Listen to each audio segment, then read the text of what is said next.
Oh, this one's from when I was probably about 4 years old. And again, it kind of shows like the dynamic of me and my siblings growing up, where we were a little bit at each other's throats. I'd done something, and I can't remember what it was now, to really annoy my older sister and older brother.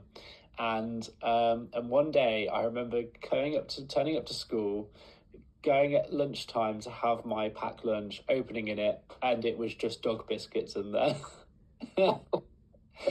Just dog biscuits. And I knew straight away, I was like, I know who's done this.